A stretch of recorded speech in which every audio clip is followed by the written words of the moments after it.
in the US. So anyway, we'll wait for a while more for more people to arrive. And then after that, yeah, in the meantime, maybe turn on your cams. Yeah.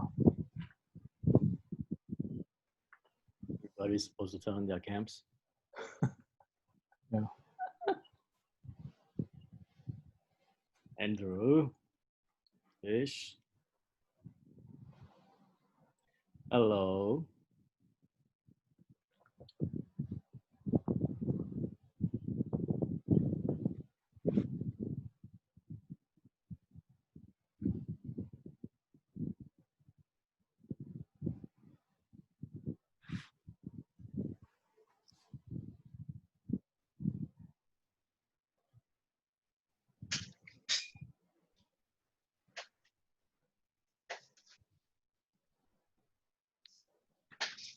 Gabriel.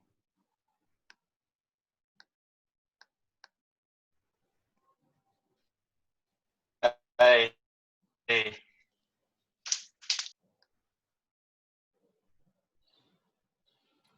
How do I do this?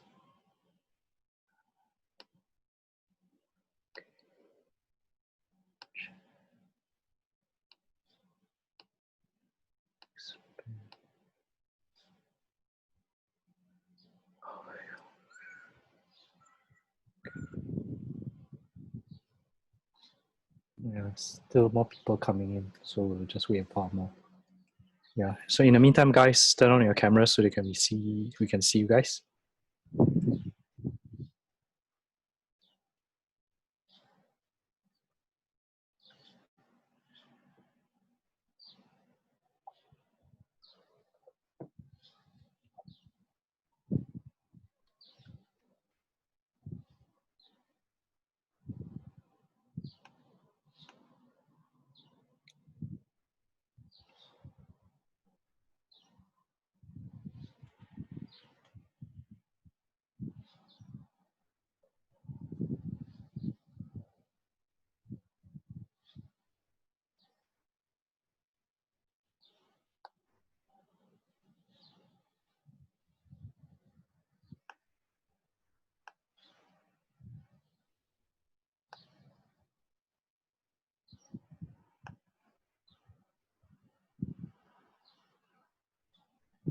So Thomas, how are you holding up in the place?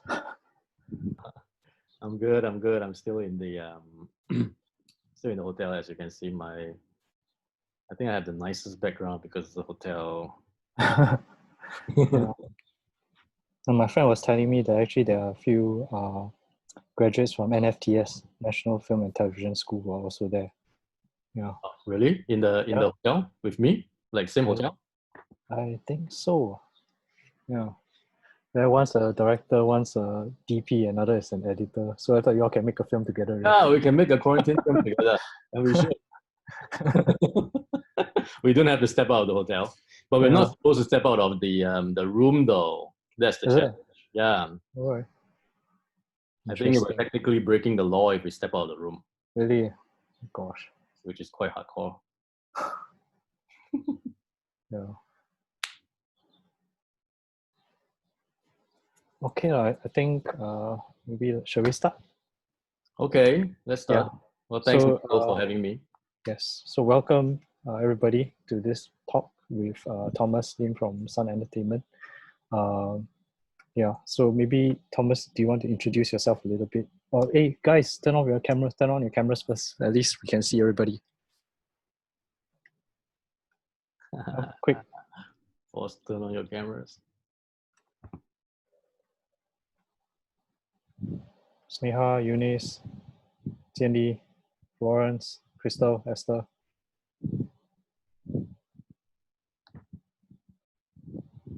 Yes, thanks, Osman.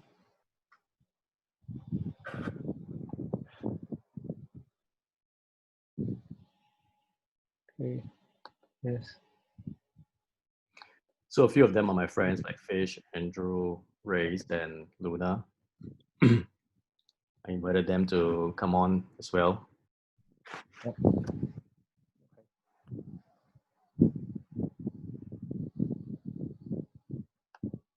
Oh, yes. I wanted to do a grid photo if we can. So that's why if everybody turns on their camera, then we can do that. There are more people coming in, I suppose, right? So maybe we Yeah. can do that photo like Okay. later on. Yeah. Can, sure. Mm. Okay, maybe you can start. Okay, so thanks everybody for having me. Thank you, Michael. So my name is Thomas. Some of you might know me, and I am here in Shangri-La Hotel in Sentosa because I just came back from Los Angeles and I'm I'm doing my 14-day quarantine. It's day 11 or 12 now, so I will get out of here on Sunday. And in LA, I hit a film company called Sun Entertainment Culture Los Angeles. It is the LA office of a Hong Kong company that is called Sun Entertainment Culture. And in LA, it's only been less than 2 years, but in Hong Kong, it's been more than 10 years. We have done only mainstream, I would say like blockbuster Chinese films, over 40 of them. And in America, we are starting to do indies and also series. So that's basically, and I'm from Singapore. I was born here, I was raised here, and I started doing theater here in 1999 or year 2000, exactly 20 years ago. And that's how this whole journey started. So, and then I've lived across a couple of countries the past 20 years.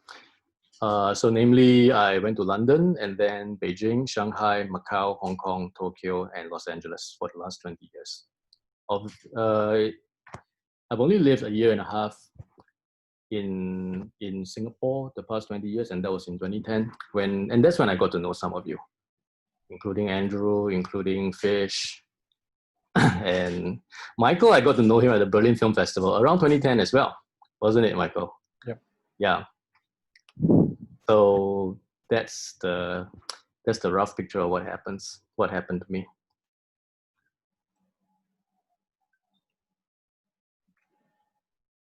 Are we all in here? How do we do this? Shall we?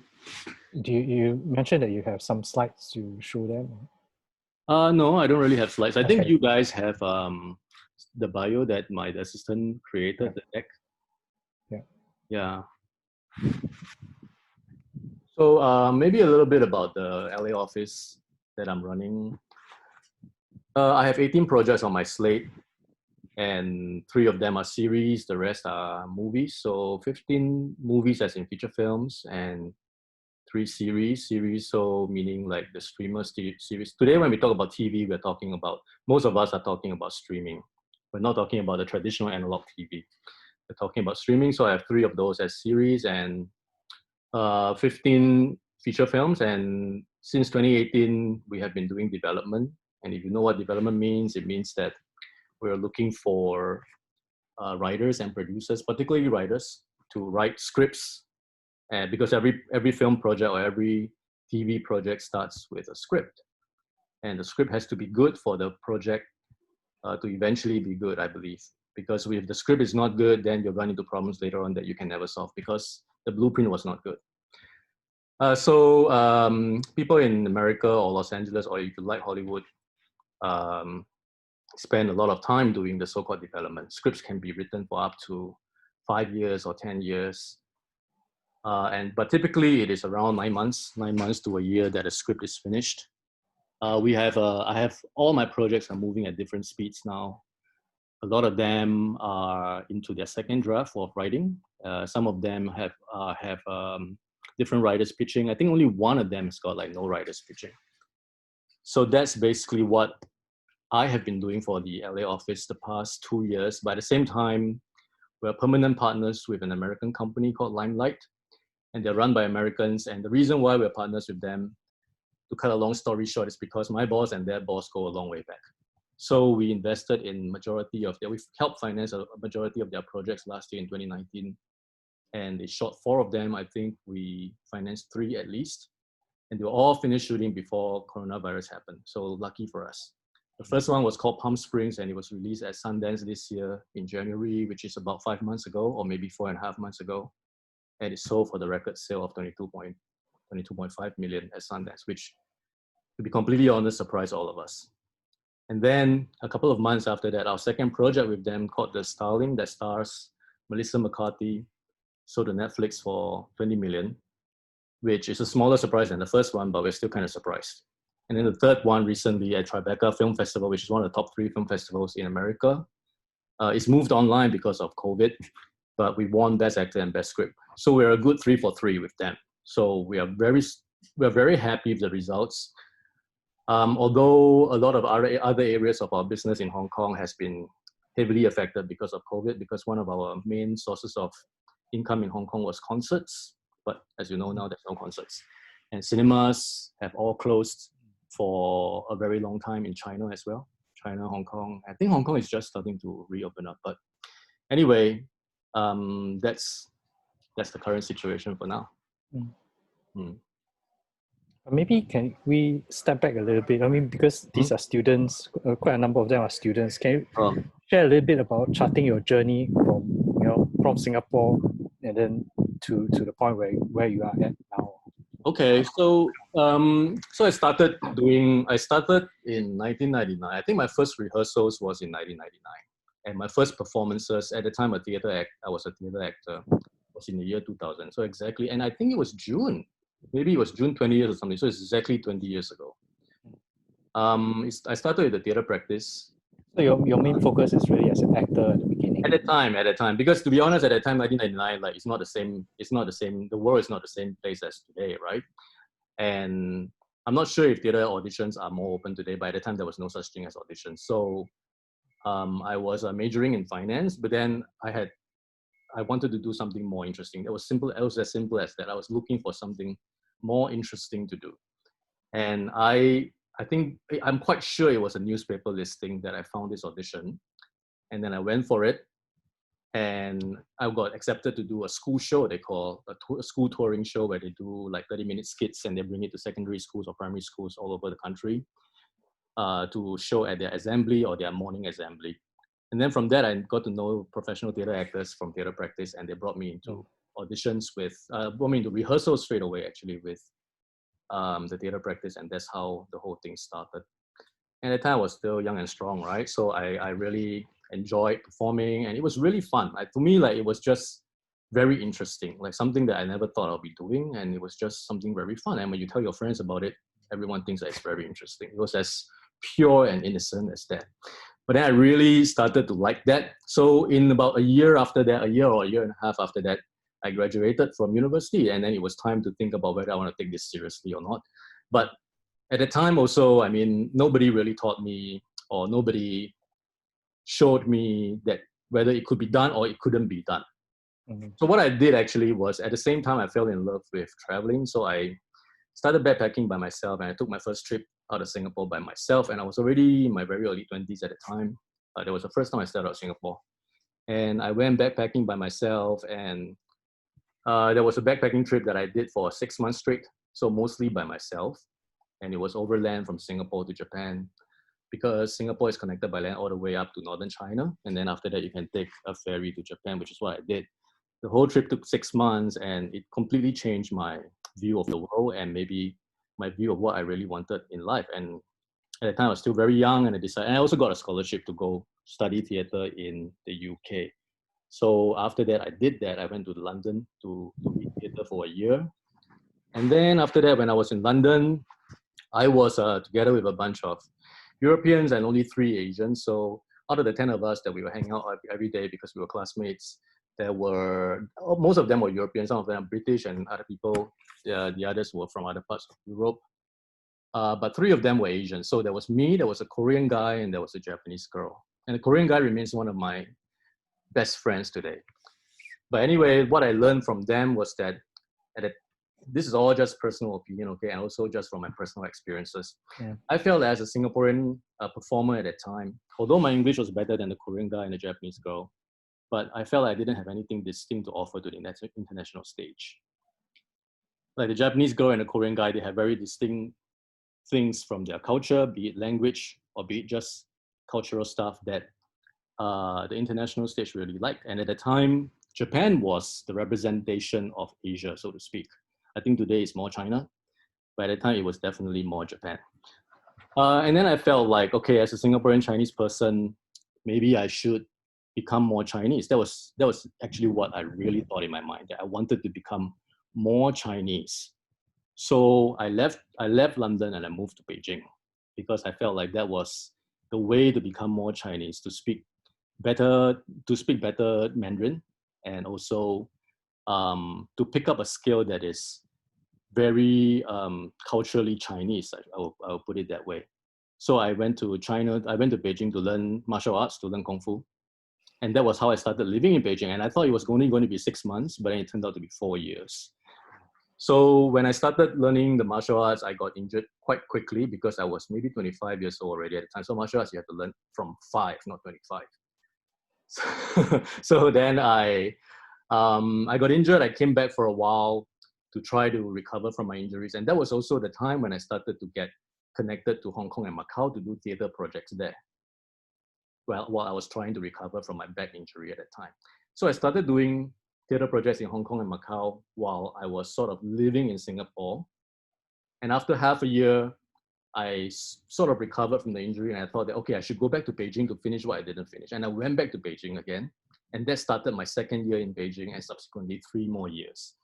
And then these 3 years, I learned a lot about the Chinese world and about just the world out there, because Beijing is the highest platform, the highest environment, the biggest environment for film and TV in the Chinese world. It was, and it still is, and I think it will be for the longest time, unless politics kill it.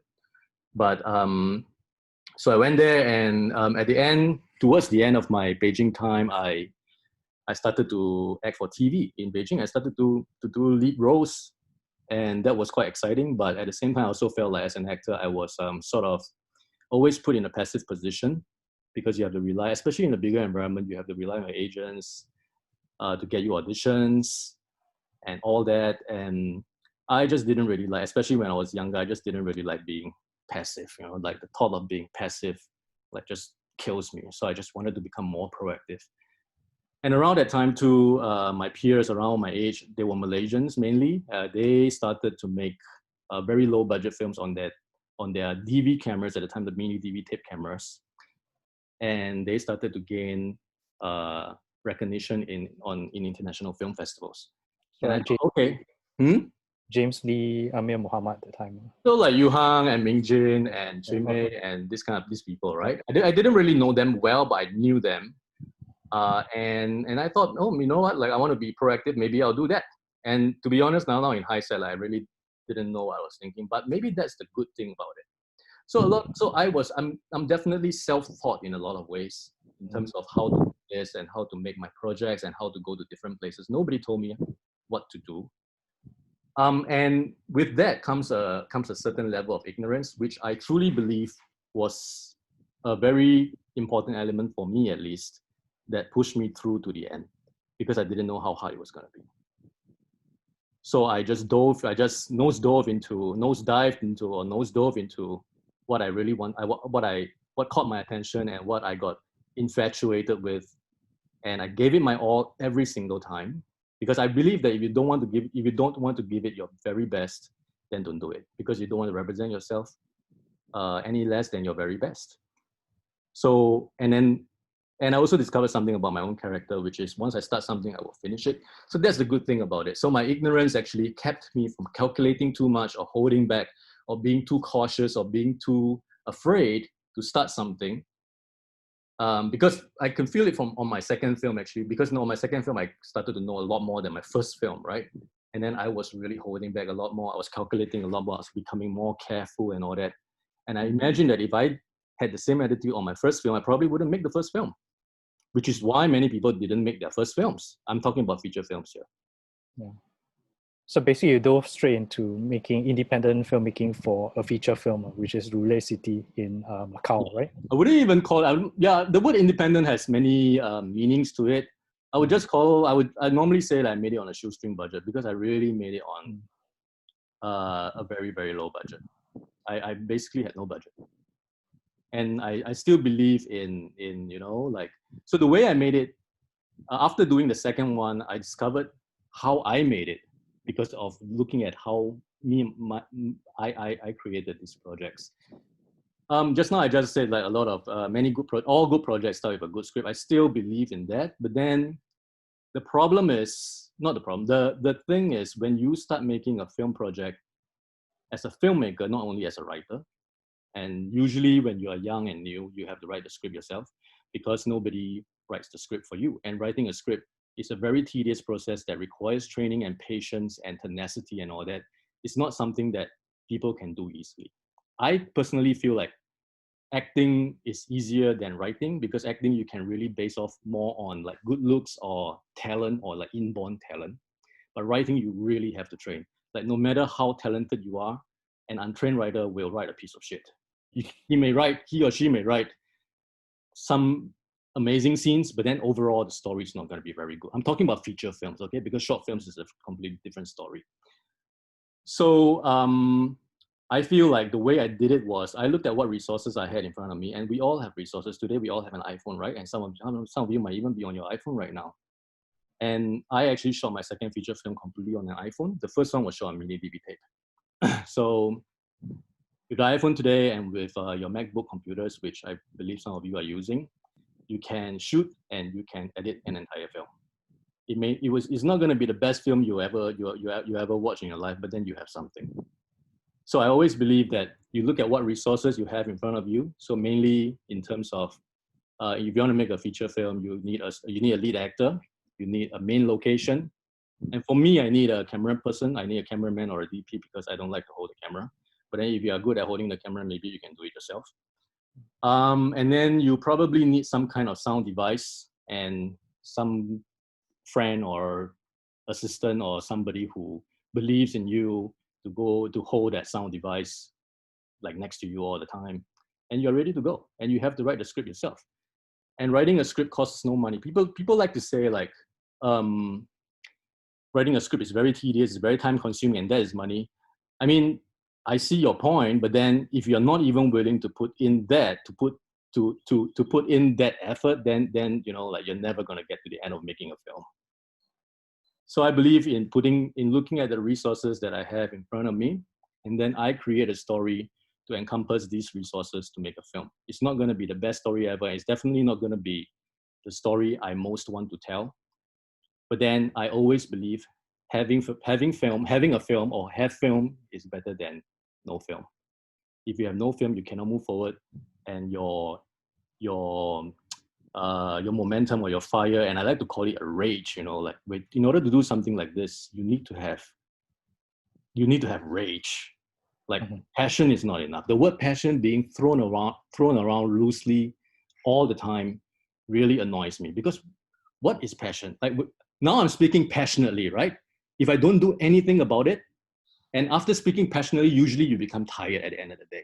But you feel like you have done something because you get reactions. I'm getting reactions from all of you now, like you're nodding your heads and all that. And in real life, these kind of reactions, you feel at the end of that day of like passionately speaking about the story you want to tell and all that, these reactions might make you feel like you have accomplished something that day, but you've accomplished nothing because you have not written a word on the paper and you have not shot a scene in your film.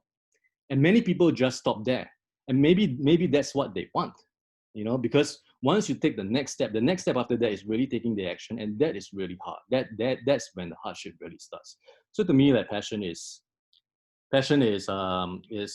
worth something, but then passion is not the first word that should come out of our mouths when we talk about making a film. To me, it is tenacity. You have to be tenacious. You have to take action, or rather, you not talk about what you want to do so much, but then you take action and you go somewhere with it. So that's what I believe, and that's how I believe I made my two films. And I also sort of I was also lucky in a way that I shouldn't say lucky, it was a coincidence that I chose Macau as the place that I made both my films, because at the time I was just before Macau, I was living in Beijing, and the decision of Macau was because that I was considering between Hong Kong and Macau because I didn't want to be too far from China. So that was the only reason why I wanted to be in that region of the world. And like I said just now, like I already started making some theater projects before with Hong Kong and Macau people. So I had a little bit of context there. So I decided on Macau because it was much cheaper than Hong Kong at the time. So that was 2008. And when I started making films in Macau, I was very pleasantly surprised that the press started to support me, and they continue to support me until today. And I would say like the press in Macau that has been so supportive of my projects, as well as the community there, not just the press, but the community, they gave me my opportunity to do what I do today, because they made me look good enough that American immigration gave me my green card to go live in America. That leads to what I could do today. If I were not already living in LA, like I cannot do the job that I do today, because nobody's gonna give me the time of the day and send me to America and set me up by giving me a visa or a green card and take care of housing for me. Like I know many people are waiting for the logistical side of things to be set up before they would go to the place that they say they want to go. This is probably not going to happen. It's never happened to me. Maybe I wasn't lucky enough, but every place that I went to was because I wanted to go there. And then once also you created your opportunity in that sense. Huh? Sort of, or I just went without opportunity, I should say. And then the opportunities only came after I got there. Because this, you must know, like be it acting or filmmaking or directing, it's not the normal kind of job where you can send a resume and get the job. This is not that kind of job. So we are talking, when you're talking about the company hiring you and taking care of visa problems and sending you there and setting you up, that kind of job is not in the film industry, unless you're a star. If you're a star, then miraculously 3 days, like tomorrow, they will get you some kind of visa and you would just show up in Hollywood, and the day after that, you're on set already. That is if you're a star. But we're not talking about that. We're just talking about the other 99% of us, right? So that was my journey, and that's what I always believe. Like I learn by doing, and doing is the best way to learn, because you will never forget it. Once you start doing it, and once you encounter the hardships, it starts to flow in your blood, and you will never forget how to do it. But at the back of your mind, were you already thinking when you're doing the films and all that, was there some kind of bridging in terms of, going to LA, going to Hollywood in that sense? I feel like, especially during my time when I was in my 20s, there was like in 2000 and between 2000 and 2010, I come from a really average Singaporean family, and I was kind of naive, to be honest, in many sense, that I just had one simple thought and I pursued it. So at the time, in terms of going to America, it was always on the back of my mind, but I, maybe like some of you now, never dared to really take the dream seriously, because we're talking about Hollywood, like we're talking about America, and we hear so many horror stories of how people never get their visas, people never get their green cards, right? And you go on the internet and there's so many horror stories there for you to read. So I never really dared to take the dream seriously, I should put it that way, until one of my best friends in the world, his name is Sam, he's an Australian filmmaker, and he's also the DP of my first film. He did it first. So he had very similar credentials as me. He went to America and he got his green card, and one day he Skyped with me and he says like, hey, you should come too. Like if you're interested, I think you can get your green card too, and you should come, and I'll show you how to do it. I'll introduce you to my lawyer. And that was the trigger. Now he no longer lives in LA, but I'm there. So he opened the door for me to go in. He lived there for maybe a good 5 to 7 years, but now he's no longer living there because of different reasons. He's got kids now and all that. But so that was the trigger. I feel like we always need, like, in order to make a major move in our lives, be it get a new job or move to a new country, though these things are quite major decisions in our lives, right?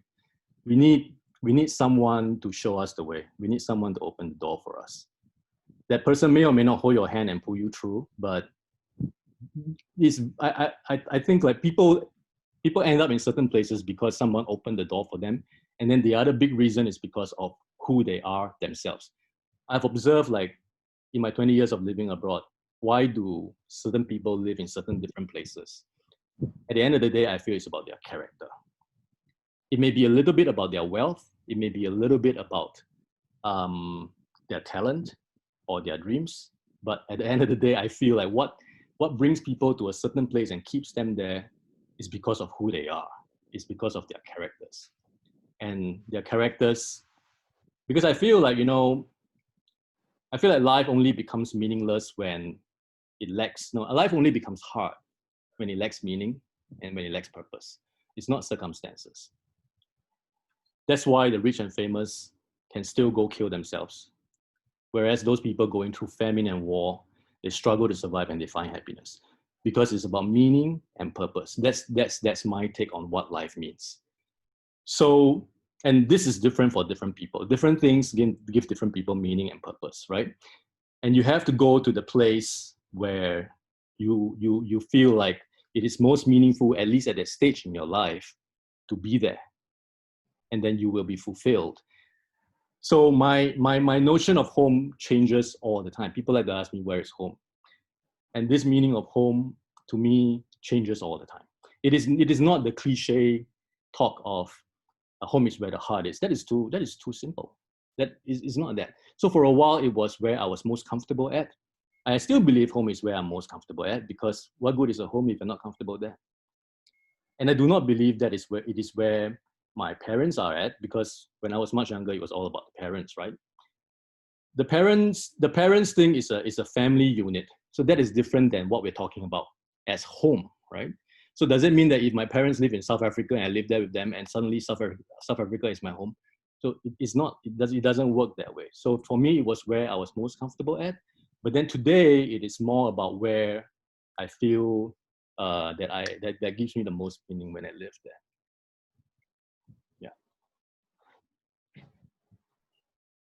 Okay. Maybe can then talk a little bit more about your transition to the US itself. Okay. So what happened was I made 2 films, Roulette City and Sea of Mirrors in Macau. The first one was Roulette City, which was around the time I met you, Michael, about 10 years ago. I shot it on mini DV tape, and I had naively high expectations for it because I was a first-time filmmaker. I never made short films before that. After that, I made 2 or 3 short films before I made my second film. But the first one gave me... So what happened for the first one was after I made it in Macau, I came back to Singapore because I was very worn out by the end of making that film in Macau. And it was, I've already lived abroad at the time for about 10 years already. And so I wanted to come back to Singapore to see if, and that was 2010. I came back to Singapore to see if, because I have changed a lot in the past 10 years, and as have Singapore, right? So I wanted to see if I could live happily here in Singapore again. And my parents are here, and they were 10 years younger than today. And so everyone was happy when I came back. Like everyone, my friends, my parents, my dearest friends, my childhood friends are all here. I have a group of primary school friends that's close to me, and secondary school friends that's even closer to me. So I have a lot of childhood friends here, and I enjoy being with them. So I came back, and it seemed like the best decision I've ever made. And I was trying to, like I said, I had naively high expectations for my film, and the film never met my expectations for the year that I was back. And then I lived here for a year and a half, and I decided that I had to go out into the world again to find my spot, because if I don't, then I probably will never step out again. I was 31 years old at the time. And so I left. I went to Japan, which was a really strange situation where Roulette City got a mainstream commercial release, because I even today when I think back, I think it was just really strange, because the film is not a Japanese film. The film has no Japanese person in it, and I am not Japanese. It was a combination of other factors that made it happen. It was truly a situation where the stars really aligned. So the producer that helped me get it into the cinemas, he couldn't even get some of his own films to go into those cinemas. So it was timing. It was luck. So every good situation, and I believe every good situation, every successful person in the world had luck going for them at some point, and there's nothing wrong with that, and you need luck at some point. So because of that and other reasons, I moved to Japan. And I lived there for 3.5 years, coming to 4 years, and I felt that Japan helped me go into America. So when I was in Japan, all throughout this time, after I lived in Macau, I have always been in close touch, and I've always been closely connected to Macau, even today. So all throughout this time, I kept going back to Macau to do small projects here and there. Sometimes I taught a screenwriting course for 2 weeks. Sometimes I went there to do a small project. I did that all the time, no matter where I was living, be it in America before I got my green card or Japan before that. And Japan, I felt elevated my hopes and my spirit to a level where I can see the US in the horizon. I felt like, to be completely honest, I felt like there was no way I could make the leap from Singapore, which was before Japan, to Los Angeles. Like, there was no way I can make that mental leap. But then Japan was that middle part that served as a bit of a springboard for my spirits to make the next jump into America. And when I was living in Japan, I also started to gather enough credentials from the films that I have made, because when it got released in Japan, it started to get press, especially in Macau. So by the time I was ready to move to America, I had a lot of press to my name and to my film's name that allowed me to make the move to America. So that was how I moved to America, and I was about 35 or 36 years old at the time, and I just felt like that was the last big move that I could make, because I felt like I have done too many moves. I feel like as a young person, experiencing a different culture and moving to a different place is good, but I did it too many times. I feel like maybe 2 times is more than enough. So one time is very good. The second time is really healthy, because then you can compare it with the first time. And then all this is about self-discovery. The more you do it, the more you discover about yourself. But then the 100th time is the same as the 99th time. You discover nothing new about yourself anymore. I could almost put it that way. And also, every time you move to a new place, you are burning resources. And I never had money, you know. I did this with no money. And money never stopped me. And visa problems never stopped me. Because if those can stop you, then you should be stopped. Then you shouldn't even take the first step, to be honest. Because then you're not built for this. Because different people are built for different things. We're all constructed and wired differently. Some people can go party the whole night and jump into the gym the next day, right? But some people cannot do it. So we're all wired differently, and you have to discover how you're wired and what you do best. That's why I say, at the end of the day, people end up in the places that they end up because of who they are, because they slowly start to find that they are that way, and therefore they should live there. So I feel, coming back to my original point, I feel like moving 4 or 5 times is a bit too much, because every time, the longest wait for a visa was in America. And America visas are the hardest to get. But I also believe that if you are determined and resourceful, and you keep trying to find, and you keep searching for the way to do it, you will eventually get there. So I don't understand how visas work, but when you were striving to get the visas, could you already start working, or how does it work in that sense? So when you go to the US, so I guess most of us are filmmakers or actors, right? So I'm not, now my words are not, I know that when people, because I was like that, when I was trying to move to America, whoever gave any advice as a friend, I would take it seriously, but then they may or may not be right, because everything is, I feel like these kind of situations are always case by case. So for my case, I'm not a lawyer, but I do know that there's this artist visa that is available for artists and athletes, like sports players, and researchers and scientists. So for our category, it is artists. It is not as simple as it sounds, because you still need a sponsor, and you still need to show them that you have a lot of credentials, and you probably need to pay a lawyer to do it. And it is a few $1,000s, from $3,500 to $5,000 to $7,000. I've heard different lawyers charge different prices, and that is quite a lot of money if you're young, right? And I'm talking about US dollars here, so that's easily, like, we're talking about between the range of 6,000 to 10,000 Singapore dollars. And I mean, if you really want to do it, I highly recommend you do it through a lawyer, because otherwise you will spend the next 6 months, every single day, every single minute and second of your life just thinking about it, and cannot do anything else that's productive, and that's not worth it. So because lawyers can help you avoid pitfalls that you will never see coming because there was no case before you that's exactly the same as yours. So nobody who says anything on the internet or people who are kind enough to try to give you advice can predict what's going to happen with your case.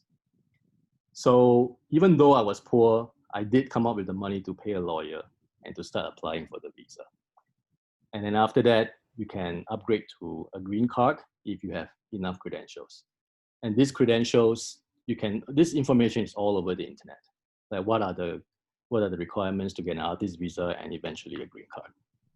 And that was the route that I took. And I went for a year and a half, close to 2 years, without jobs in America because you cannot work. But I saw it coming because I did my research and I saw it coming. So I was at least mentally prepared for it. I was never financially prepared for anything, but I was at least mentally prepared for that. And to be honest, like I just felt that, first of all, I had this very innocent dream when I was in my 20s that one day I'm going to go to America. And I told myself I was going to go before 40. And so I was going to do that. So it was as simple as that. And the other part of it is where else could I go, or where else would I go? Because before the US, I have gone to all these different places that I wanted to go, maybe with the exception of New York and Taiwan. But the other places I've been there and I'm done with them. I know that those places are not for me in the long run because of different reasons. And these reasons can vary. For example, like if today I was living in Beijing, I would have a very different response to living there than at that time when I was still in my 20s. So a lot of it is also the time, your age, and what you were expecting, and your maturity. So then after 2 years in the US, I finally got my green card. And then I was starting from not zero, but below zero, because I'm not even American, right? We can speak English, but it's not the same, and it will never be the same. Okay, so I think we have to recognize all these limitations first and embrace them so that we can use them later on. This is the same way that when I made my second film, I knew that Sea of Mirrors, I knew that I was going to make a second film no matter what, because I've waited 4 years and that was enough. These 4 years, there was a lot of false starts and I've had enough, and I have to make a second film before I start to fade out of it in my heart. So again, I looked at the resources that I had around me, and I put together a main actress who was on my side and main location, and Macau was behind me already at the time. Macau as in, they were very supportive of me. So I decided that it was going to be shot in Macau, it was going to be with this Japanese actress, and the DP was our friend, and we're just gonna wing it, like we're just gonna do it. And then we were selecting between cameras, and we're talking about the Blackmagic camera, we're talking about DSLR at the time. And then I told the DP, let's just do it on iPhone. Because we are never gonna be able to deny the fact that this film has no budget. We might as well just use it. And when we shoot on an iPhone, first of all, we are declaring to the world that this is no budget, so don't expect too much of it. But at the same time, I don't even know how many films I have actually never heard of a full-length feature film in Asia being shot on an iPhone. At least not to my knowledge. But anyway, there's very few, right? So it was a talking point. I knew that was going to happen. So I was going to embrace that and I was going to use that. Otherwise, if you're there waiting for money to fall in your lap, or one day suddenly some angel investor is going to appear in front of you and give you the money to make your film, chances are you're never going to make that film. Because I look at my peers and my counterparts in America, especially before I did this entertainment thing, I had many friends. I had a couple of friends who were like me, like no money and wanted to make films and don't know how to get the films going. I had this particular friend, he went to film school in Florida or something, and he won the student Oscar when he was in his early 20s. And he's slightly older than me, so he was already around 45 when I started to speak to him about it. And so it's been a good 20 years since he won his student Oscar. And in those 20 years, he's a he's a pretty good writer. You know, he understands that he has to write his own scripts in order to make his film. His goal is to be a director.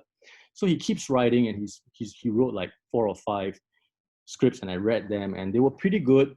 They were between very good and excellent, I would say, but it's not genius level. And he was waiting for, and that was when I started to make Sea of Mirrors. I went back to Macau from America to make Sea of Mirrors on the iPhone, you know, like with the script like being changed every single day. And he asked me, how can you do things like that? I said, but I want to make a film. If I don't do it like that, if I keep waiting, I'll never make a film. I said, what about your script? And he says he needs $1 million to shoot his script into a film. And then 3 months after that, I met him again, and he was still talking about that $1 million that he doesn't have. So I said, so you have to think about a way to trim it down to whatever you can afford. Be it 10,000 or 100, I don't know how much money you have, but maybe 10,000, you know, or maybe 50,000, or maybe go and borrow from a bank or whatever it is. And then he said, and then some time passes after that, and then he asked me again, like, so I was thinking, I cannot trim it down to that level. And I told him, like, but what do you mean you cannot trim it down? You have to. So if you don't, 2 things are going to happen. If you cannot do that, you have no film, right? And then if you can do that, you're going to have a film, but it's not going to be your favorite film. It's not going to be the film that you really want to make. It's not going to match the vision that you have in your head. He asked me, so how can you make a film that doesn't matches your vision? And I said, I have a vision of how I want to make my films, but I think I can achieve that on my 4th film, maybe my 5th. And not my 1st. And that's the problem. I feel like he thinks, and maybe it's the education of America film schools, and also just the general movie culture in America, where they teach you that script, that your first film has to be the most perfect script ever, so that an investor will give you the money that you need to make your film. And mind you, even if somebody gives you $1 million in America, that is still the odds are still very bad for you to to beat the competition and for people to watch your film, because American films are made with a much larger budget than $1 million.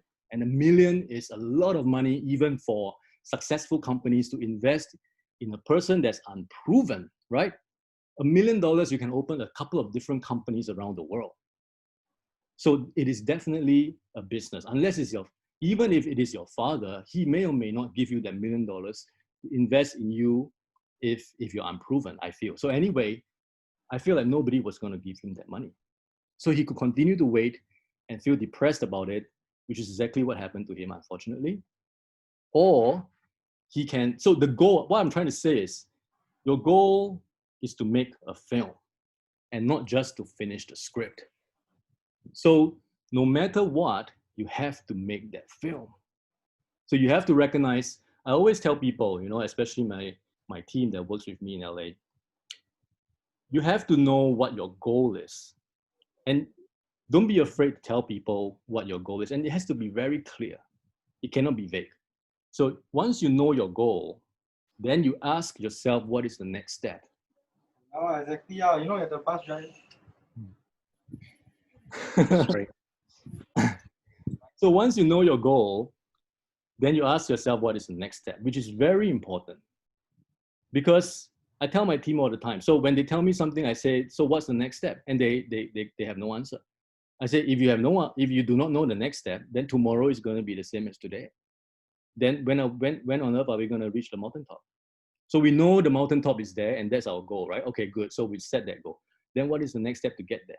So always focus on only the next step, because otherwise that big goal, that giant goal is going to scare you. And when you get overwhelmed by this kind of emotions, it's hard to do things. So always recognize the next, and maybe the next step is a wrong step, but then you only know after you take it. Maybe it's the wrong step. Maybe it's the right step to somebody else who told you to take that, and it's the wrong step to you because you're a different kind of person. So anyway, so back to the US. So after I got my green card, I felt like I was, in hindsight especially, I was starting from minus negative however much. But I didn't know it at that time. I sort of knew it, but I wasn't really I wasn't even close to the fringes of Hollywood at the time. Like I didn't know anybody. I had zero contacts. I have no friends. And So it was really hard. And to be honest, like today, when I look back, if I saw myself like 3.5 or 4 years ago, I would think that this guy's never gonna make it, man, because the odds are stacked so high against me. I didn't know it. I was 36 or 37. It is way too old for an entry-level job, right? So the entry-level job meaning the interns and the assistants, they are usually fresh out of school, fresh out of college. So they are like 23. I feel like the unspoken cutoff age for being an intern would be around 26, maybe assistant, maybe around 30. But I personally, when I hire, I would try to look for someone around 27, 28. So they are starting to become responsible adults, but at the same time, they are still young enough and with a lot of energy, without commitment, and they listen to you.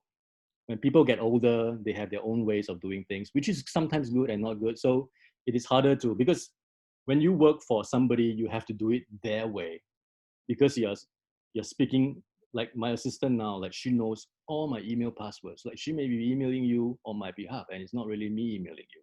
But then I would look at the emails, but she will be speaking in my voice and not her own voice. So she knows how I want my emails to be phrased. Like even something simple, you know, like at the end of my emails, I like to say my best and not just best. And that's my style and I like it. And so when you see an email coming from me that's not my best, so then that means it's not from me. So like things like that. And she knows all these different things. And she has to be able to do it in my way. But then I'll always hear what she has to say as well, because she's like 17 years younger than me. And she must have some things that some different ways or some different thoughts or some definitely likes different things than me, which is very healthy for me to have around.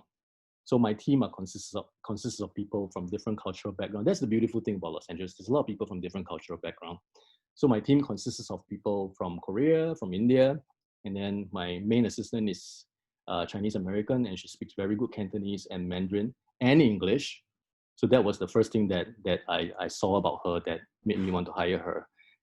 And at the time, I thought that her character was pretty similar to mine, which I feel like that was quite important. The only thing that I felt was, of course, no situation is perfect. If she were a guy, I think that would have been perfect, because I just think it's a little easier, like dealing with a guy. It's not a sexist comment. For example, like she would come and drive me, and then I cannot tell her, hey, come into my apartment and sit there and wait while I take a shower. If it's a guy, I can do that, right? Like if it's a girl, it's really strange, so I cannot do this kind of thing. And she never steps into my place, and I never like. So we have those boundaries because we are, which is a totally different thing. But anyway, I feel like this whole situation of me getting this opportunity to do this and to lead Sun Entertainment in Los Angeles, of course, it's a great opportunity for me, but it's an even better opportunity for her, because I went around the world for 20 years before I landed this opportunity, and I'm already considered really lucky, because there's a lot of people in LA that never get there, you know, like they burn their whole life and they are just waiting for an opportunity, and they just never get there. And we don't hear about them, of course. Because how did the Sun Entertainment opportunity happen? And how do you make it happen? So what happened was, when I was doing Sea of Mirrors, I was doing it in Macau, right? So above Sun Entertainment, there's this, our parent group that's called Sun City Group. And Sun City Group dominates Macau in the gaming industry, luxury brand, retail, travel, blah, blah, blah, blah, blah, many different things. And one of it is entertainment. And I've always thought Sun Entertainment was a Macau company when I was operating in Macau. But actually, Sun Entertainment is a Hong Kong company.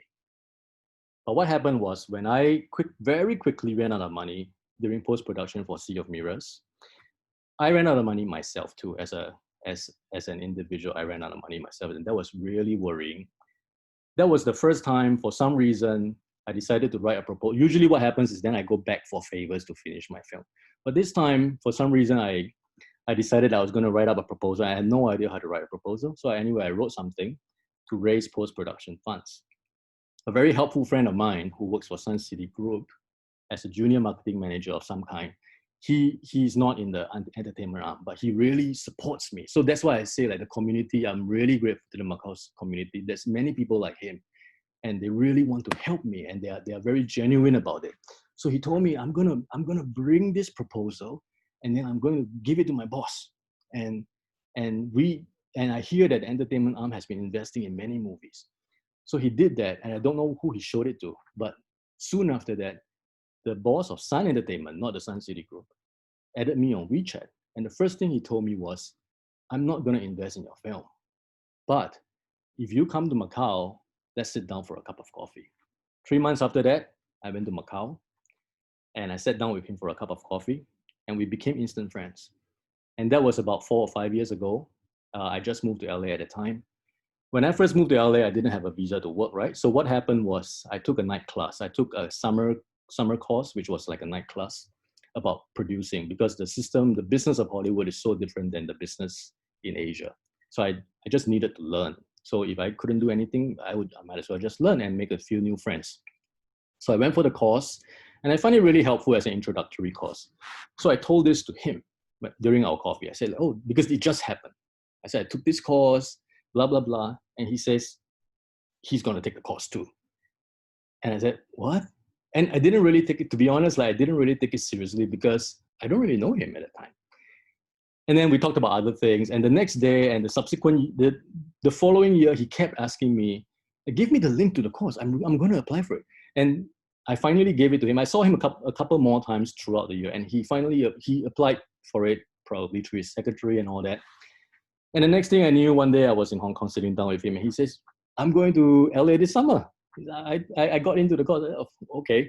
So he went to LA, and okay, so this thing is recorded, but the recording belongs to me, yeah? So he went to LA, and by coincidence, this is really personal, but by coincidence, I started to get divorced at that time, and I needed to move out of my place. And he just arrived in the same 2 weeks. He just arrived in LA, and he was already my friend, right? So he heard about this, and he asked me, I will never forget the expression on his face. He asked me, do I need to save a room for you in my Airbnb? And I looked at him and I said, I might really need that. And he gave me a look like, okay, it's right. Like, I got your back. So I moved in with him, and the next 10 weeks we were together every single day. We went surfing in the morning, and we talked about, and we became really close friends. And then at the end of summer, this is 2018 summer, at the end of summer, what happened was, one day I remember he said, like, the next day, like, tomorrow we're going to go out to Venice Beach. We're going to find some restaurant, and we're going to sit down for breakfast and bring a piece of pen and paper. Bring a piece of paper and pen. And I thought, okay. So then he sat me down the next morning, and he started to tell me 7 projects, and I scribbled it down on the piece of paper. And at the end of it, he told me, like, okay, so now this is what we're going to do. We're going to set up the office here in LA, and you're going to start developing these 7 projects for me so that you have no time to be sad anymore. And I thought, oh my God, wow. And that was how it happened. So when he left, but it's not as, it's not the bed of roses that the picture that I'm painting. It's not as easy and comfortable as that, because then what happened after that was, I knew that to keep this going, because I had no idea how to produce a film on that level. I had never worked with any reasonable budget before. So I didn't even know how to take the first step. And we had 0 contacts.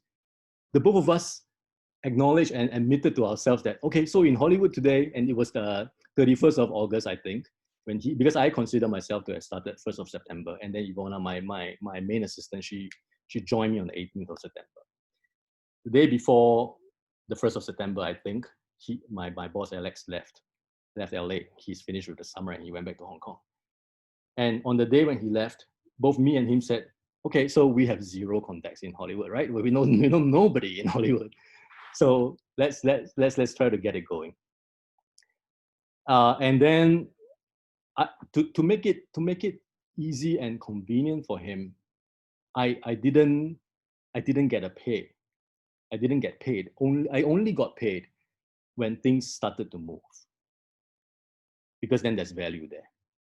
And to me, maybe that's where, in my opinion, so to rewind a little bit to that coffee meeting that I had with my boss Alex at the very first time.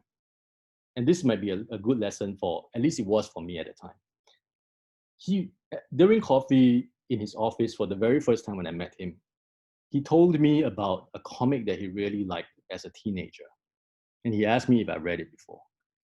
I said no. He says, okay, why don't you go online and try to find it? And if you like it, we can try to do it together. We can try to make a project together about this comic. And that was all he said. The next day I went online, and there was like a lot of information online. And I estimated that maybe I need at least 2 or 3 months of like continuous reading, maybe 4 hours a day, in order to finish so much content. And I told it to a friend of mine I was in LA already, and I told it to a friend of mine. And he asked me like, so is this guy gonna pay you for reading this stuff? And I said, no, we don't really do it that way, you know, like in Asia, we don't do it that way. And he said, no. He says like, if he's using your time, then he should pay you.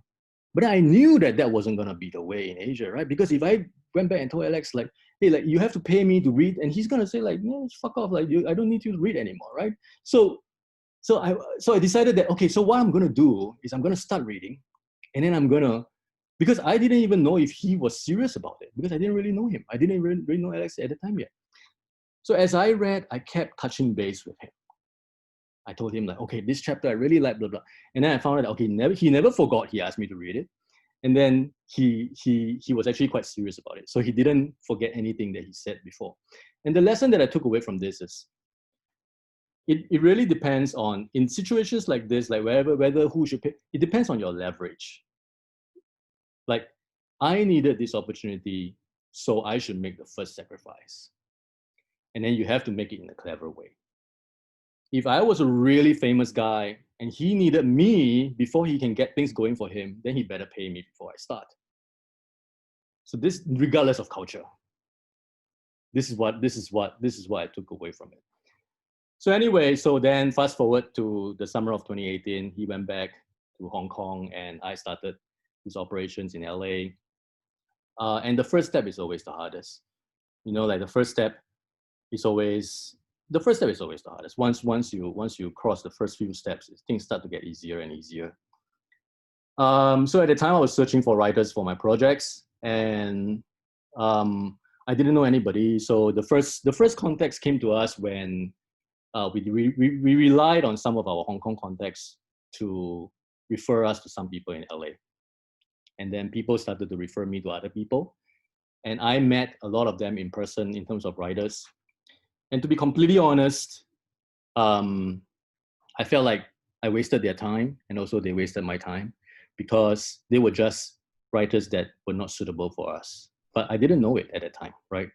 And also I didn't know many people. So I had the time to go and meet each and every one of them and explain to them all my different projects and see which ones they will be interested to pitch to us. And then they will go out and write their pitch or develop their pitch in their minds, and then they would pitch it to us either verbally or on paper. And then it would normally not work. And that means that I would have wasted their time and they would have wasted my time in the whole process. But then my search for writers started to get narrowed down and more focused when the Hong Kong office started to invest in some projects, finance some projects. And so I became connected to the producers of those projects, American producers. And I became friends with many of them. And they started to point me in the direction of the really good writers, because a lot of them were judges and jury of certain very prestigious screenwriting competitions in America. And they have a database of like all these finalists or fellows or winners of all these competitions. So it started to get narrowed down that way, and it started to become very productive. And that's how I started to land many of my writers today. Yeah.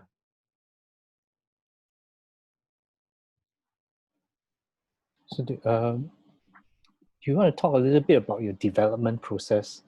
How do you actually work on the projects itself?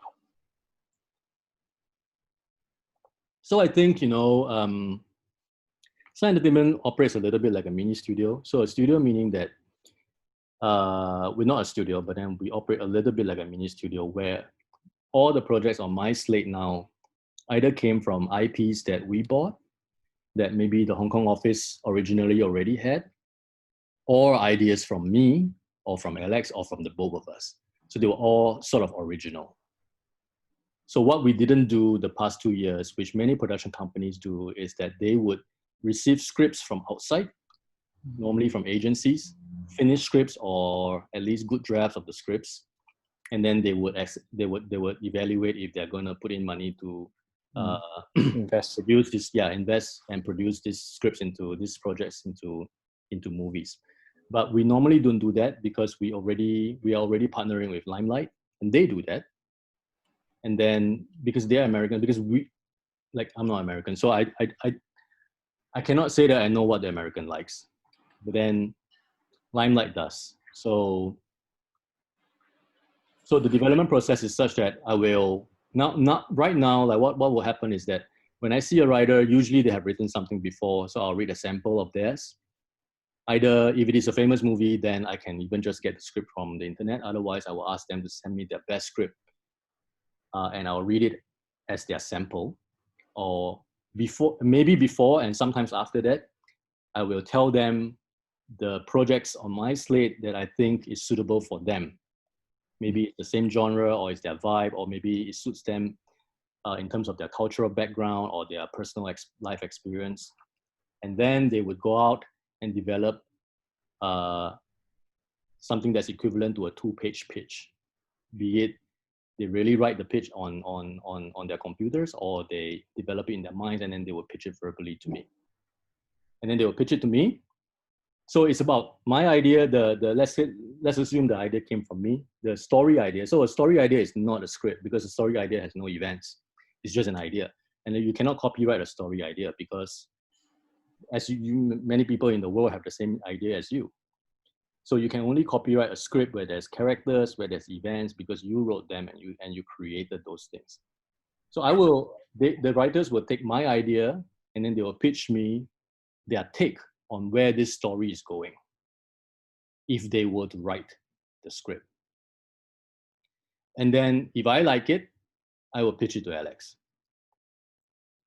And so it is important that, a few tips here, that it is important that when you have a story idea, you have to be able to trim it down to like 2 sentences. They call it a log line, or 90 seconds. You must be able to finish explaining your story in a very clear way in a very short amount of time.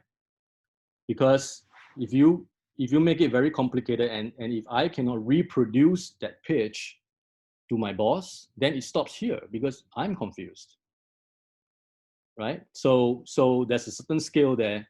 It is much harder to explain your story in a short way than in a long way. But the skill of being able to pitch your story in a very short way is very, very important. So they will do that, and then and if Alex likes it, then we will start paying the writer to write a 20 to 30 page treatment or outline. So all these terms mean a little bit different to different people in the industry. So some people think some people think a synopsis is only 1 paragraph, but I think a synopsis can be up to 2 pages.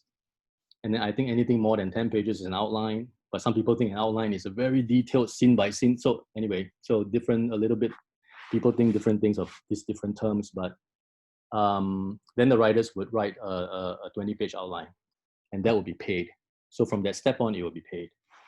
And then if the outline is good, we will give notes, because once we start paying people, we will start giving them notes. So the 2-page pitch, we will not give notes. At least I will not give notes.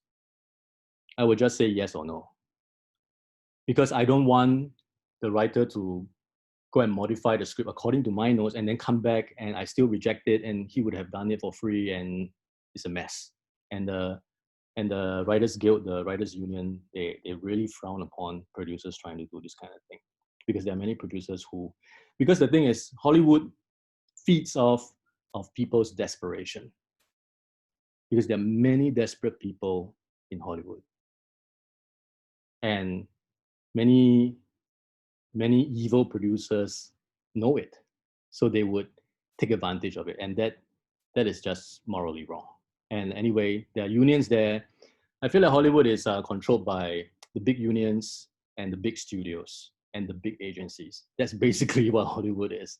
So the four big unions will be the writer unions. So it's called guilds. So Writers Guild of America, Screenwriters, the Screen Actors Guild, which is the Actors Union, and then the Directors Guild, which is the DGA, and then the Producers Guild, the PGA. So the unions are there to protect their members, and the unions will fight for the rights of their members. So if you don't pay a certain actor or director, the union is going to come after you. And the union has very powerful lawyers. So nobody dares to offend the union.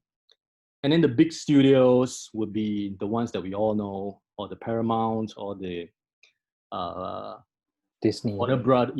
Disney, Warner Brothers, and all these big players. Mm-hmm. And then the agencies, in America, there's the agent, and then there's the manager. They do slightly different things. So the agent basically gets you a gig. Maybe if you're an actor, the agent sends you. The agent knows of everything that's going on in town, and the agent will send you for an audition. And if you get the part, they will get a certain percentage for commission, and that's the end of the story for that particular gig. They do not really take care of your career. They don't really plan, what is the next step that you should take in your career, but managers do. So managers sometimes double up as producers as well, because manager and artist relationship will be more personal, and it will be more nurturing. So like agents don't really care to nurture you, they just care more about money. So they play different roles there. So the big agencies or management companies will be the WME, so the William Morris Endeavor, and then CAA and UTA, and probably ICM comes after that. So these four, and there's a few more below them, which are still very powerful. They will represent all the biggest players, all the biggest artists in Hollywood. And this community is known as Hollywood. Hollywood is not an international film festival. It's not an international creative playground. It is so far from that. And I think that is the biggest misconception people have, and I had before I came to America. Because Hollywood does not represent, in my opinion, Hollywood is not even American, so to speak. It is just Hollywood. It is just all these people all these organizations and people involved that I just named, that is controlling the bubble that is called Hollywood. But because their distribution powers are so powerful that we all have seen the films they make. I think I saw somewhere that there an article that said 92% of the movies all over the world on the major cinemas are Hollywood films, 92%.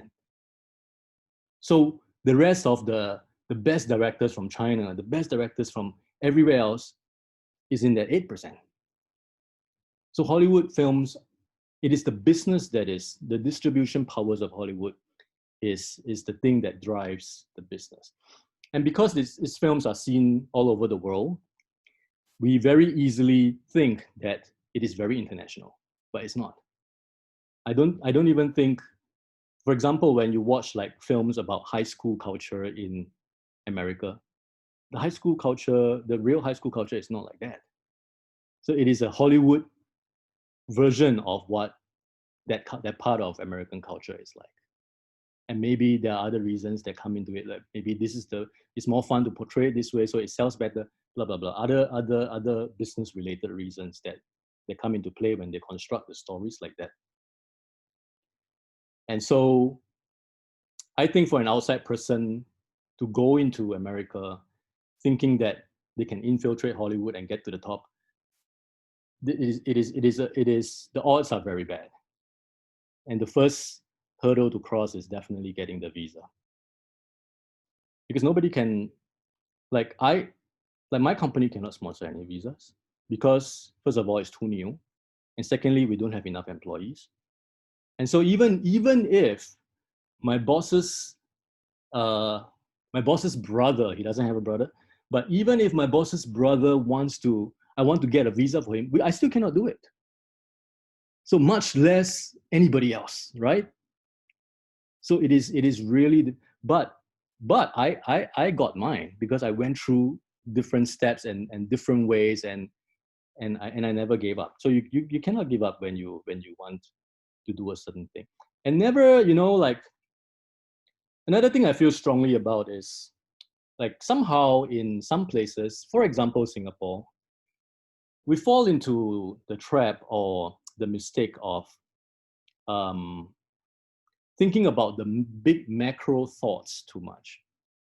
Like, just recently, I was having a conversation with a friend, and she was saying that she's here in Singapore, and we were talking a little bit about how work happens in America.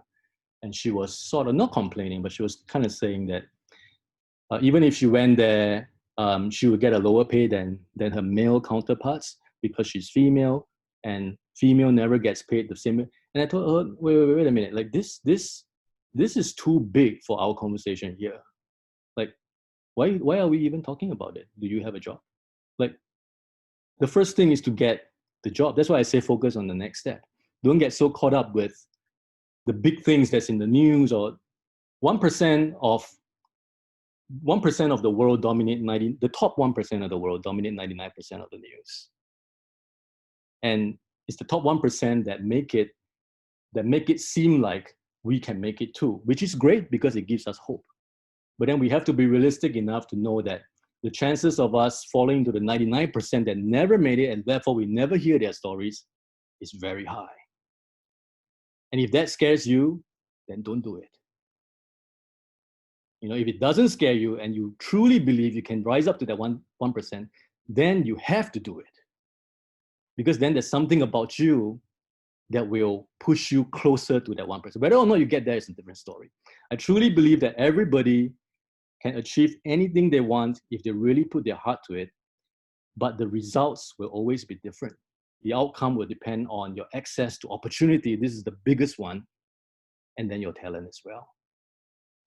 And then the first talent that you must have is the talent to find the opportunity. It's a little bit about luck as well. But then the way I can make luck more tangible for you is luck is the decisions you make today. The decisions you make today will become your future. We all know that, but we just never think about it that way, right? The decisions that you make today, and you are a full-grown adult. Once you're a full-grown adult, I would say, like, for people like us from Singapore or from developed countries or the region, once you hit 28, 29, or 30, everything that you have and do not have is all because of a decision you made in your 20s. Everything that I have and do not have in my life today is completely my own doing.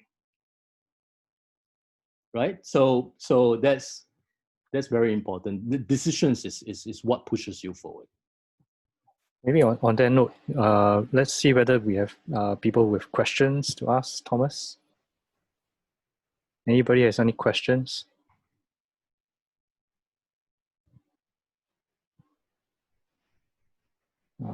If not, I want to continue to ask about the stories. So because you were developing a story, Mm-hmm. and thinking from the head of the producer, right, after you completed, or at which stage of the development for a story do you actually look for other people, other talents involved? So meaning like the director, the executive producer, etc. I would because say, you are the producer in that sense. So producers can come quite early on. Producers can even come from the story idea stage. It really depends on what the producer is looking for as well. If it's just a producer for hire. So a lot of producers I realize there are a lot of producers that show interest to work with me. The first thing they are interested in is building the relationship with me. And then I will try to see if they're genuinely interested in the project. And some of them are not. But if they are, then it's even better. But typically, a very good point to start looking for attachments like actors or directors or producers would be when your script is in a good place. Maybe it's just the first draft. Sometimes the first draft comes out and it's pretty good, then maybe you can start running with it. So because especially actors, when you go to actors, like actors, they if they have a name, like they definitely want to see the script. Whatever script you give them, they will go read it. And then you only have one chance to impress them. You cannot keep sending them different drafts of the script every 2 months. Like they will never entertain that. So it's only one chance. And if they don't like it, that's over. And they may, if the script is not good, they may even form a bad impression of you. So Take for example the Andy Samberg film. At which point was this the script shown to him, and how did he come aboard in that sense?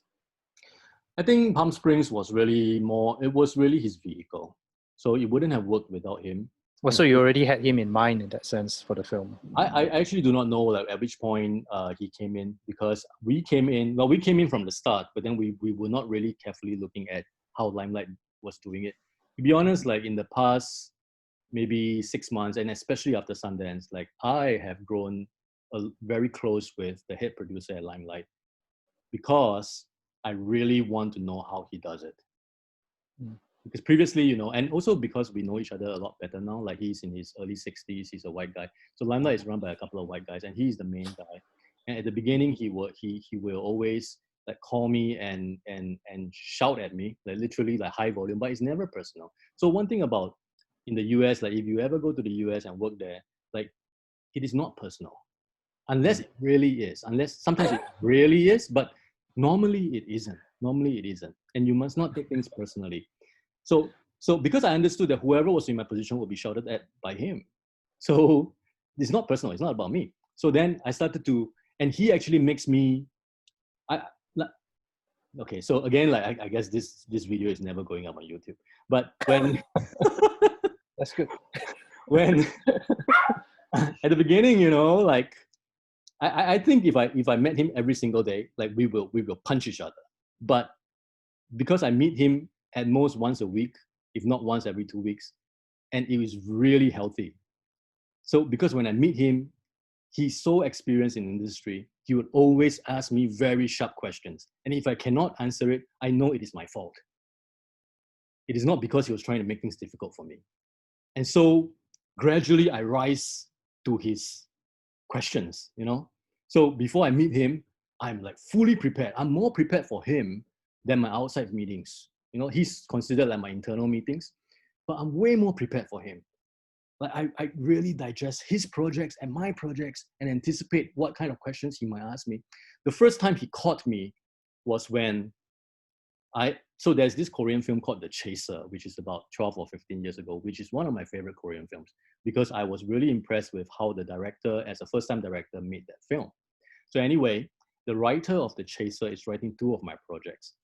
So rewind maybe a year ago when I first got to know the writer, and I was excited about finding him because The Chaser is one of my favorite films, and that's exactly what I told the Limelight producer. I said, there's this writer, and then he's gonna pitch for these 3 projects, and I really like the film that he wrote before called The Chaser. And Dylan asked me, what is The Chaser about? And I couldn't trim it down to 2 sentences because it was too long ago. It was 12 or 15 years ago since I saw, well, it wasn't that long ago since I saw The Chaser, but Chaser was a film from 12 or 15. So I couldn't answer that question. And I gave him a bit of a vague answer, and he doesn't like anything vague. So he kept asking me until immediately when I walked out of the office, I looked up Wikipedia what The Chaser is about. And then fortunately for me, The Chaser, the rights to The Chaser was bought by Warner Brothers in 2008. So that night I sent Dylan an email to tell him this news. And he said, you have good taste. So he wanted to know me more too. At the time, we just kind of got to know each other. So he was asking things to know. And then I've been in countless meetings with him, and I really enjoy watching him. Do you guys watch the TV show called Shark Tank? And there is this guy called Kevin O'Leary. He's this bald guy. This producer in Limelight is a little bit like him. He gives you straight in your face. He doesn't hold back. And sometimes it can be really tough, but it's not personal. So anyway, back then when he was constructing all these projects, all I knew was that we were going to finance it because of our relationship with them. And to be completely honest, we never thought much of it. We were just going to do it because it's a comfortable budget range for us, and my boss Alex completely believes in Dylan's boss in terms of the business sense that guy's boss will never make a bad business decision. And then we never knew, I remember when I was at Sundance, so I'll share this with you guys. So Palm Springs budget was $5 million. And before I stepped into the premiere at Sundance, the top guy, the top boss, was standing next to me. He told me that we have an offer for 8 million now, but we will hold back because the agency is telling us that we can at least get 15 million. So I said, okay. So Palm Springs is comedy. So Andy Samberg is quite a famous comedian. So, and Andy Samberg is one of the most down-to-earth guys I've ever met. I really, really like him. So I went into the premiere and I sat with the big guys like Dylan and before the film started, Dylan is the guy that runs Limelight. He's looking at me. He says, "Thomas, you must laugh loudly, okay?" I said, "Okay." And I've watched Palm Springs like 3 times already by the time. And to be completely honest, I never found it funny. I never laughed one time when I was watching by myself. But anyway, during the premiere, I laughed one of the loudest. Anyway, maybe they saw me, hey, this Chinese guy is laughing, like it can probably sell in China. Anyway, so I laughed really loud. And after that, when we walked out of the theater, we went into, now this is confidential, okay? We walked out of the theater, we went into the SUV, the car that only the 4 of us went in, including Dylan and the top producers. And Dylan was visibly disappointed. And his boss was trying to cheer him up. And Dylan, because he knows the industry so well, he knows, and then I realized that during the premiere, he actually knows which pockets were for the journalists of audience, which pockets were for the buyers, which pockets were actual audience, and who was sitting where. And the area that he wanted the most to have laughter coming from didn't laugh. So he was really concerned. And nobody ran up to him to tell him, oh, I like your film so much and I really want to buy it. And he says, that's normally what happens. But it didn't happen. And to make things worse, there was no standing ovation. So he was really disappointed. But, and that was maybe in the evening time, maybe around 7 o'clock. And then we went out to eat and we went for the wrap party and then to eat. And then I had a bit of a cold, unfortunately. Fortunately for me, COVID was not a big problem at the time yet. Otherwise, like people would be really terrified of me. So I had a bit of a cold and I decided that, and it was really cold at Sundance. It was like freezing, right? It was Utah. I decided that I would go back and take a rest and sleep. And then they continued to negotiate. By the time I woke up in the morning, it became 22.5 million.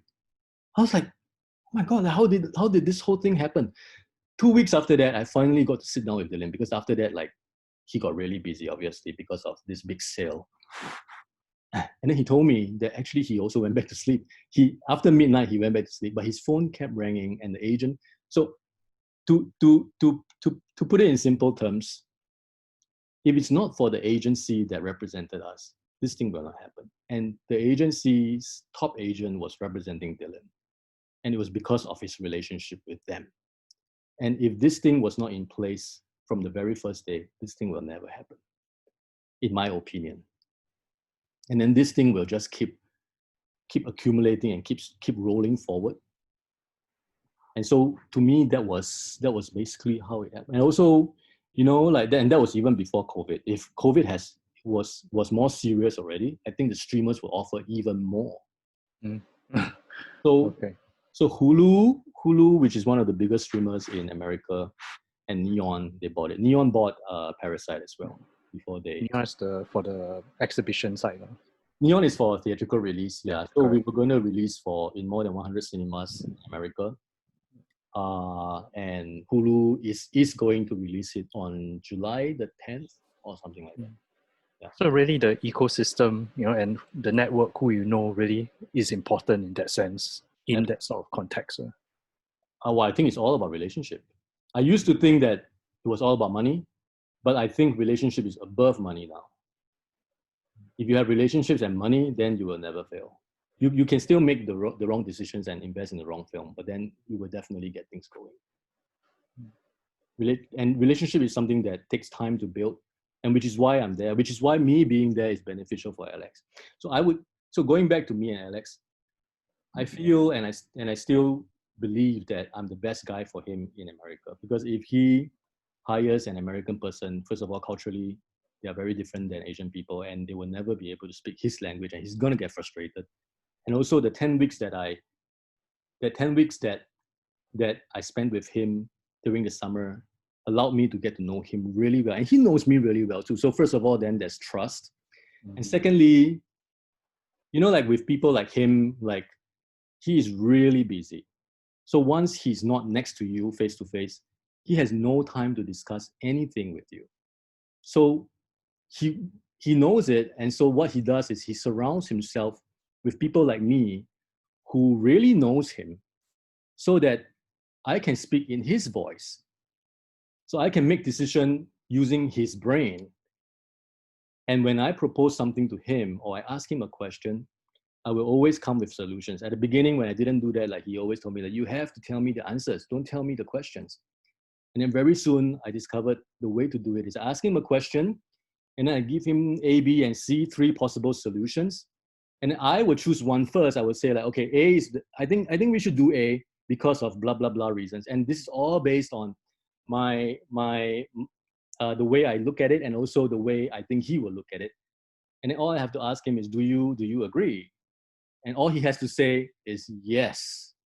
If he has to say anything more than yes, he will take a longer time to reply, and he might forget.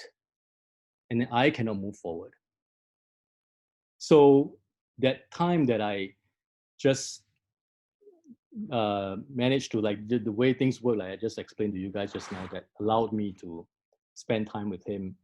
Had I not started to get a divorce at that time, to be honest, I would probably meet him, and we talk about it, me and him talk about it, maybe once a week, maybe twice a week, and we will never develop the bond that we have today. And if I only met him once or twice a week, he will probably not set up the LA office because he already had limelight.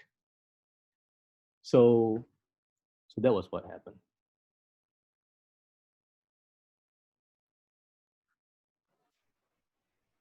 Hello.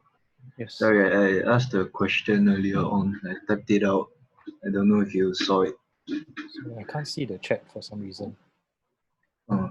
Yeah, just verbalize it. Ask it. Sorry. So this is I am Richard, student from NDIS. So do you reckon if you did what you did back then, if you did it now, how different would it actually be? Did what? Like whatever process that you did to get to where you are now. Because I think that, like, if we did what you did now, I don't think things would turn off as well. For example? Can't think of any example. So what are you trying to do? Are you a filmmaker? Are you an actor? What are you? Filmmaker. Mm-hmm. Yeah, so I don't know. It just seems very. I don't know. I don't see much opportunities actually anywhere in Singapore to actually go and like film. Mm-hmm. Okay, before I answer a question, let me tell you how I look at the Singapore industry. Yeah. So I feel like because the unfortunately, like filmmaking is one of the most expensive things to do in this world. And however, if we talk about feature films, which is the real kind of films that has legs to build a career, eventually somehow you have to make a feature film if you want to make it if you want to make your filmmaking thing into a career. And feature films are very expensive to make. In Singapore, I would say maybe like 500,000 to 1 million or to 2 million is usually the range, right? Maybe $1 million is a good range. And then the MDA would come in for maximum $1 million, right? Somehow if you have first money already. Otherwise, I think it is 250,000 or something like that. And then if I'm not wrong, the average box office for a film, be it a Hollywood film or a Jack Neo film, is maybe around $1 million. I think the Avengers Endgame maybe got 6 million, but that was a difference. That was an exception. And so for a film, for a $1 million budget film, normally you need to make 4 million at the box office to break even. So this is just generalizing. Yeah, this is very general. And then and as I said, like the average box office for a film in the Singapore market is 1 million. So if you make a film with a $1 million budget and you only make 1 million in the box office, you're not going to break even, because there's the cinema owners, the exhibitors will take a percentage, and after all these cuts, you will actually be making a loss. You will not even be breaking even. So you have to make then that means that normally if the box office is 1 million, your budget should be around 200,000, and it's very hard to make a good film with $200,000, a feature film. So I feel like this is the problem, because the market is as such, and unfortunately, a lot of Singapore films do not cross over to a bigger market outside. So in my opinion, it is very hard to make a full-fledged career as a filmmaker just by making films. So I think a lot of filmmakers, they make commercials, they make maybe music videos, or maybe the National Day Parade video or something like that. So like these kind of things like will help sustain their living. But then your ceiling will be reached. You will reach your, in my opinion, this is just my opinion, okay? You might reach your ceiling kind of early on, and then it's hard to go beyond that. And that is why that's why I go today. That is why I'm in America. Back then it was just because I just simply thought, oh, I'm going to go to Hollywood. But then now, to me, like I find it. So just now it goes back to like I say, like life is only difficult when it lacks meaning, right? In LA, I miss the warmth of people, and the social culture is very different in Los Angeles. It is very cold. So social distancing is built in to the LA culture. That's how sad it is. So when LA was hit by COVID, people didn't really have to change their lifestyles because they were social distancing from each other. First of all, the city is very spread out. So it's not dense like Singapore. You go downstairs and there's a lot of people there. So it's not like that. And a lot of people in LA, at least my circles in LA is film, right? Because I'm there for the film industry, and film people go with different agendas, and they are very guarded, and it all makes for a very not warm and friendly environment. And I really miss that. And about 12 days ago, when I came back to Singapore, all of a sudden I have that again, and I really enjoy that. But what I want to achieve is only available in LA for me.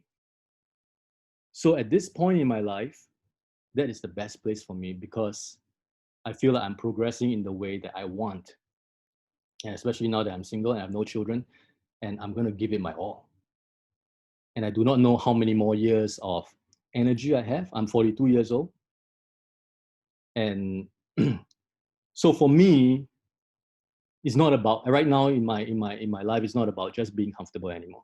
It is about finding the meaning of why I am in a certain place, and then just going for it with your very best. So coming back to your question in the Singapore film industry, I feel like that is what is happening. Whereas in LA, for me at least, I feel like the possibilities are really endless. And I can almost say this, like in America, if you're good enough, there's a lot of problems in America. First of all, there's racism, and I feel it, not directly, but I can feel it. You know, like I've never faced any race. Nobody has ever been racist towards me in my face. Nobody's ever passed a racist remark. Nobody's ever treated me any differently because I am Asian. But when I maneuver around Hollywood, I can feel it. You know, like me being Asian and not American is a disadvantage. But so what can I do? So I can choose to leave, right? Or because going there, nobody told me to go there, that Donald Trump didn't tell me to go there. So I chose to go there, and I had my purpose to go there, right? So for me, then it is about being Asian and non-American and doing better than the white Americans. And that is the way I see it. So I always tell my boss, when Alex asked me, like, do you know how to, like, do you think you can do a certain thing? I said, don't ask me if I think I can do a certain thing, because I will always say yes. Because don't expect me to say, I don't think I can do that. But whether or not I can do it whether or not I'm the best person to do it, or I can do it to the level that I expect, it might be a different answer. But if you ask me, can you do that? I would say yes, of course. I'm always going to figure out a way to do whatever I want to do because I've proven it. I've proven that no visa can stop me. And I'm not about to say that I cannot do something, a simple task, or maybe not so simple, but a task that you're asking me to do. So what I'm trying to say is, it depends on how far you want to go with being a filmmaker. And how far you can go, probably you can look at the people in front of you who have done it, older than you probably, and who has done it in a certain way as a good indication of how far you can go. In Singapore, I feel like the market is not only for the film industry, I believe for a lot of different industries as well, the market is as such. And also sometimes it is the times as well, it is the era as well. So if you have a little bit of time, we can talk about Hong Kong. So my opinion of what happened to Hong Kong, not in the political sense, but then in the film sense, right, was that they were the Hollywood of the East in the 80s, 90s, and early 2000s, right? And the reason for that was because there were a lot of first generation immigrants to North America, Southeast Asia, maybe Australia during that time. And these people, when they went, they were already in their 20s or older. They were adults. So they grew up in Hong Kong or Taiwan or like the Chinese world. At the time, China was closed. So there was no such thing as mainland China, right? So all these first generation immigrants went to North America and Southeast Asia. They still had desires for Chinese entertainment. So whatever Hong Kong made or Taiwan made, they were gonna soak it all up. So Hong Kong and Taiwan, Hong Kong film industry at the time was making films not only for the 8 million people that lived in Hong Kong, but also for the 23 million that lived in Taiwan, and also for all these other people that emigrated out of America, out of Hong Kong and Taiwan.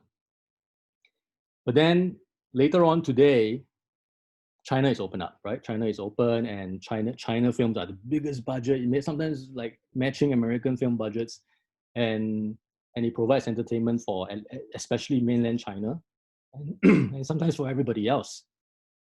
So the Hong Kong miracle is not going to happen again because times are different.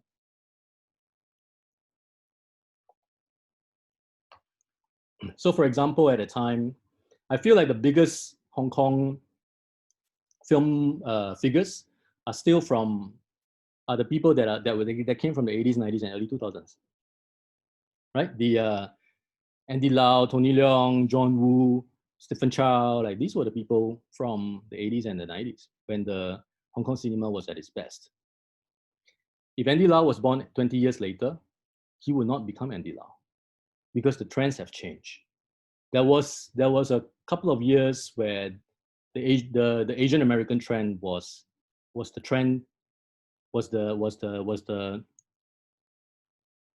most popular in the Chinese film industry, which was still dominated by Hong Kong at the time.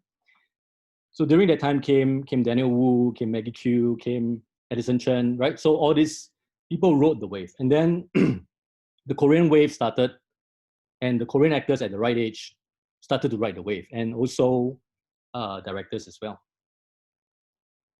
So sometimes it is the times, and we are in a very interesting time now because of COVID, and nobody knows where COVID is going. I believe. So the times might change. Do you speak Chinese well? Speak yes, written no. So because you are I think you are Chinese Singaporean, right? Yeah, So yeah. Chinese Singaporean, I feel like if you are proficient in Chinese, it will help you a lot. The Taiwan market. Just generally, even in Singapore. Okay. Especially overseas. Thank you. Mm-hmm. Maybe we have time for one last question, if anybody. I have a question. Yeah, Diane. What do you think makes like a writer stand out from all like the stuff that you've produced or developed? I think a different take, lor. I feel like when I'm looking at the pitches, I'm looking for something that I didn't see coming in a good way. If I can see it coming, or if I feel like, I've seen this film before, then it fades into the background. So a different, different take law, a different to add a different impact into the pitch. But I would say, like, if you're thinking about writing, the most important thing is really training, because I truly believe that many people have the misconception that anybody can write. And I think the reason is because we all have laptops, we all can type into our computers, we all have some kind of life experience that we think is movie worthy, but it's not. And then we all think that by opening up that screenwriting software, we can write a film, but it is definitely not that way. Like, writing definitely takes training. The way I would ask a person who thinks that writing is very easy is, I will ask him or her that, would you pull out if you have a toothache, will you pull out your own tooth? You won't, because you will go to a dentist because you trust that he has had the training. But pulling out your own tooth, pulling out a tooth, in my opinion, should be easier than writing, because every story is different. And always learn, I feel that you should learn, writers should definitely learn structure. The reason why structure prevails and so many writing books are out there selling so well, talking about structure, is because it works. It's because Hollywood films, and they are always talking about Hollywood film structure, because Hollywood films have taught a worldwide audience, a global audience, how to watch films, how stories should be constructed. It is ingrained in our subconscious. At the 20th minute, something is going to happen. At the 40th minute, there's no new characters. And then at the end, something must happen. And even if you are just a layman audience and you do not know how this is articulated in this way, you will still feel, something is strange because something didn't happen and you do not know what it is. It's because you were taught by Hollywood how to watch films. But we always hear that the good writers always break free from the structure, right? That is true, but you have to master the structure before you can break free from the structure. If people think that they would just write because they want to break free from structure, then you're just making a mess. So that's the biggest misconception that a lot of people have about writing. So I truly believe that writing is very painful. It's very hard. You do it by yourself, and you don't know if procrastination is the number one enemy of writing. I would say that if you really want to write, then you should really, the key to writing is discipline. The key to many things is discipline, especially writing. There's always a reason for you to push back your writing to tomorrow. And if you push back today, you will also take a break tomorrow, and then you will take a break the third day, and this break will never end. You have to be really disciplined. And for me, like one of the most useful ways is to turn off the internet. Social media is the biggest enemy of writers. So yeah, so to learn writing, the best way to become a good writer is to keep writing. The second best way is to read scripts. But if you have no knowledge of how to write your first screenplay, you have zero knowledge, then yes, read a book. Read one book, or maybe read two books. 2 books is more than enough, because the third book is going to tell you the same thing as the first book and the second book. So read those books, just read them one time, and then go write your thing. And then if you're in doubt, when you start writing, you will know where your doubts are. And then you go revisit by asking someone, or maybe go and read the book again. To me, the magical thing about good screenwriting books is that every time I read it, it's like a new book. It's the same book. But because I have grown, so I understand different things from the same book. And I'm talking about a good screenwriting book. And so then I improve. And when you start writing, you will start to know what you don't know. And then it can come from also the scripts that you read. Read scripts, definitely. And then the only way to improve in writing is to keep writing. And the only way to do that, in my opinion, is to be disciplined. And you have to set aside a number of hours a day just to write. I've heard of people with kids, right? They wake up at 4 o'clock to write until 12 o'clock. Because you cannot write the whole day either, because you will just run out of juice. So to make a writer stand out, I feel like it is people like to say it is the voice, but the voice is something that is very very abstract, I feel. But it is definitely through practice, and also, you know, like if I read a pitch or a script, and the story is not outstanding, but the structure is very sound, I give a lot of credit to them. I feel like, wow, this writer, like he has worked hard. And a lot of writers get hired, at least in America, a lot of writers get hired to write another script. And because based on what they wrote before, because they showed certain things that they could do in the script that they wrote. And there are many reasons why people don't buy your script or don't make your script into a film. And a lot of it is out of the control, like the market forces are different and people like different things now. Currently, if you want to write a script and if you want to sell it to one of the streamers, for example, at Netflix is still the biggest streamers. So streaming is the way to go right now. And it's probably the way to go, at least for the next 12 to 18 months, in my opinion. Okay, so until, if this COVID thing drags on for a lot longer, then maybe longer. The streamers right now, they're looking for comedy, and they're also looking for thriller. Because comedy and thriller are easier to watch on your TV screen. So we have to remember that a lot of people's TV screens is still not as big as however many inches that we talk about more all the time. That is very impressive. A lot of people's TV screens are still the normal kind of TV, the normal size. So it's very hard for them to sit down there and watch an entire film of drama, or it's very hard for horror to take full effect over streaming, in my opinion. Because there's a lot of other sounds going on in my room, and sound is very important for horror films. Sound is, to me, like 70% of the horror comes from sound, right? And if your sound, like suddenly there's also your aircon sound going on with the horror film sound, then it's not going to work. So comedy is going to work, thriller is going to work right now for the streamers. And I say, even like if you're a filmmaker, like if you want to be a director, if you know how to write and you know how to edit, these two skills will help you a lot. Yeah. Okay. So maybe on that note, yeah, thanks very much, Thomas, for the sharing. Yeah. Okay, thank you. Good luck, everybody. Keep in touch. Okay.